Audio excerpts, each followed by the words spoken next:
Pinanganak ka through hilot by a certain Rosario Mendez. Alright? Nakalagay dito sa dito sa certificate of live birth mo. At ang address na nakalagay ay 347 P. Mendoza Street, San Juan. At wala rin nakakakilala na sinasabing manghihilot na nagngangalang Rosario Mendez. Alright? And also, I'd like to point out, Madam Chair, that the place of birth indicated in the certificate of live birth is 345 P. Mendoza Street. Wala pong ganyan address. Okay, Cassandra, what is your full name? Catherine Cassandra Leong po. Ilan taon ka na Mr. ngayon? 24 years old po. Birthday? May 23, 2000 po. Ano pangalan magulang mo? Ang mom ko is Lee Xia-ing. Ang dad ko naman, I think, is Richard. You think? Hindi ko po alam yung full name ng dad ko kasi hindi ko po siya nakasama. Yung nanay mo? Lee Xia-ing. Lee? Xia-ing. Ong. Ying? L-I-X-I-A-Y-I-N-G. Okay, saan ka pinanganak? Sa San Juan, Manila po. Ha? San Juan, Manila po. San Juan? Opo. Metro Manila? Opo. Kailang kababayan pala kita? Kailan kayo tumira sa San Juan? I think since until 2, 3 years old. Hindi ko po maalala. 2001? Since nung doon ako pinanganak, I think po. Tapos lumipat kami sa Binondo. Saan ka nakatira ngayon? Ngayon po, doon sa bahay sa Porac po. Bago ako umalis na bansa. Sino kasama mo sa bahay mo? Si Ninong po.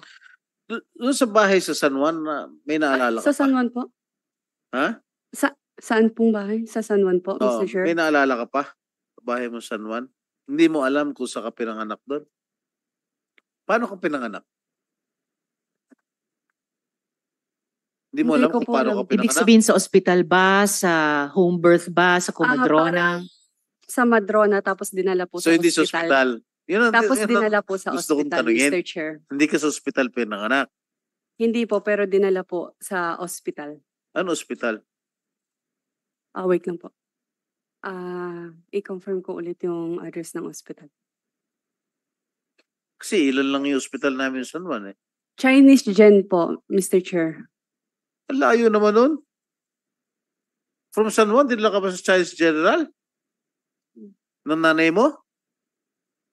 Hindi ko po alam sa kanya. Kasi base sa... Miss Cassie, alam ko first time mong humarap sa komite namin Opo. kasi nagmagandang loob kami sa doktor, no? Opo. Ng House of Representatives na nagsabing bumagsak ang blood pressure mo, kailangan mo ng 2-3 araw na makapaghinga sa ospital. Pinagbigyan po namin yon. First time nyo sumagot sa amin. Opo. Sumagot kayo ng maayos po. Seryoso po itong mga tanong, hindi katatawanan. Ano po? Miss Cassie. Opo. Alright. Yes, Okay. Mr. Tempore. Thank you. Thank you, Madam Chair. Base sa record ng birth certificate mo, pinanganak ka nga sa San Juan. Ito. At kasalukuyan mayor ako nun. No San Juan. Alright? Pinanganak ka through hilot by a certain Rosario Mendez. Alright? Nakalagay dito sa dito sa certificate of live birth mo. At ang address na nakalagay ay 347 P. Mendoza Street, San Juan. Okay. Alam mo, matagal akong mayor doon, 7 na taon eh. Naalala mo anong barangay itong P.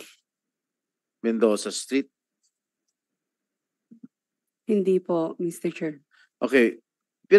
Inusisa at pinagtanong ng aking mga staff sa mismong barangay at sa mga residente na kinasasakupan nung sinasabi mong address na 347 P. Mendoza. Yun ay nasa barangay Ermitanyo. Kung may ganong address na nag-exist noon pa man. Ngayon, wala na raw ganyan number, house number, maski noon pa. Ngayon kasi, naging 2 digits na lang yung house number, pero ginagamit pa rin ng mga residente ang lumang 3-digit house number sa PB Mendoza Street. At wala rin nakakakilala na sinasabing manghihilot na nagngangalang Rosario Mendez. Alright? And also, I'd like to point out, Madam Chair, that the place of birth indicated in the certificate of live birth of is 345 P. Mendoza Street. Wala pong ganyan address o house number sa San Juan. Maniwala ka sa akin. Kabisado ko lahat ng kalsada ron. Madam Chair, it seems that the entries in the birth certificate of Cassie Ong are quite questionable. No?